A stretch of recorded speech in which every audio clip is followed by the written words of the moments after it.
প্রিয় দর্শক, গত পর্বে আমরা দেখেছিলাম এক নতুন মোড়। হোসেনের বিয়ের জন্য পাত্রী দেখতে যায় শহীদের শাশুড়ি খায়রুল এবং হোসেন।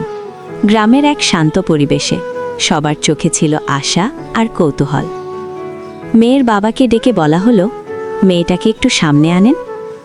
লাজুক পায়ে মেয়ে এসে সামনে বসল, মাথা নিচু, চোখে লজ্জা আর অজানা শঙ্কা।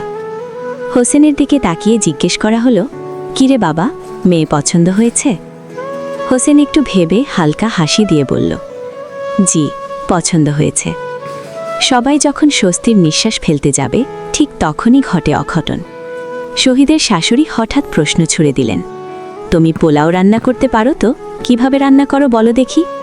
মেয়েটি অপ্রস্তুত হয়ে পড়ে, কাঁপা কণ্ঠে বলল, আমি আসলে রান্না খুব একটা পারি না।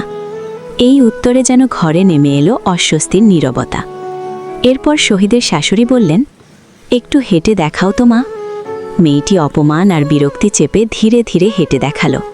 তার চোখে স্পষ্ট অতিষ্ঠতা, যেন সে মানুষ নয়, কোনো পণ্যের পরীক্ষা চলছে। পরবর্তীতে সুযোগ পেয়ে হোসেন ও পাত্রী আলাদা করে কিছুক্ষণ কথা বলে।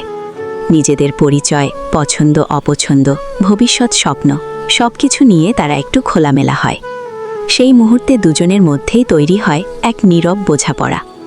পরের দৃশ্যে দেখা যায় শহীদের মা এক কোণা বসে কাঁদছেন। শহীদ ব্যবসার কাজে দেশের বাইরে গেছে, মার বুকটা ফাঁকা হয়ে আছে। খায়রুলের বাবা বুঝিয়ে বলেন, ও তো কয়দিনের জন্য গেছে, কাজ শেষ হলেই ফিরে আসবে।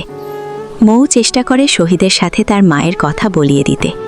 ফোন লাগানো হয়, কিন্তু শহীদ ব্যস্ততার অজুহাতে ফোন কেটে দেয়। মায়ের চোখের জল তখন আর থামে না। ব্যাপারটা সত্যিই খুব দুঃখজনক।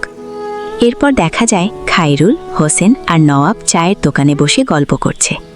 খায়রুল হোসেনকে জিজ্ঞেস করে, কিরে, মেয়ে পছন্দ হয়েছে? হোসেন লাজুক হেসে বলে, হয়েছে, খারাপ না। বন্ধুদের মুখে তখন হালকা আনন্দের ছাপ। পরবর্তী দৃশ্যে খায়রুল আর তার বাবা যায় শহীদের ব্যাংক অ্যাকাউন্ট থেকে টাকা তুলতে, উদ্দেশ্য মায়ের চিকিৎসা। কিন্তু ব্যাংকে গিয়ে তারা জানতে পারে অ্যাকাউন্টে কোনো টাকা নেই। দুজনের মুখ মুহূর্তেই ফ্যাকাশে হয়ে যায়। ফিরে আসতে আসতে তারা ভাবতে থাকে, এখন কিভাবে চিকিৎসা হবে। অসহায়তা যেন তাদের পিছু ছাড়ছে না। খায়রুল শহরে চলে যাবে কাজের সন্ধানে। অসুস্থ শরীর নিয়েও তার মা রান্নাঘরে দাঁড়িয়ে আছে। কারণ একটাই, ছেলেকে নিজের হাতে শেষবারের মতো খাওয়াবে। অন্যদিকে খায়রুল আর তার বাবা চিকিৎসার চিন্তায় দেশেহারা। শহীদের দিক থেকেও কোনো সাহায্যের খবর নেই। মায়ের হাত কাঁপছে, তবুও ছেলের পছন্দের খাবার বানাচ্ছে। এ যেন মায়ের ভালোবাসার এক নিঃশব্দ ত্যাগ। খায়রুল বাড়ি থেকে বেরিয়ে শহরের উদ্দেশ্যে রওনা হয়। পিছন থেকে মায়ের কাঁপা কণ্ঠ ভেসে আসে, বাবা, তুই কি আমার থেকে দূরে চলে যাচ্ছিস?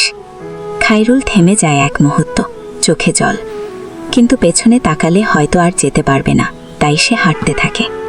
ওদিকে বাড়ির ছাদে দাঁড়িয়ে নিপা চুপচাপ তাকিয়ে আছে, চোখে অজানা অনুভূতি। সে হাত নেড়ে বিদায় জানায়। খায়রুল যত দূরে যেতে থাকে, ততই তার মনে ভেসে ওঠে মার মুখ, বাবার চিন্তা, নিপার নীরব বিদায়। ভারী মন নিয়ে সে শহরের পথে হাঁটতে থাকে। এভাবেই শেষ হয় দেনা পাওনা পর্ব 119।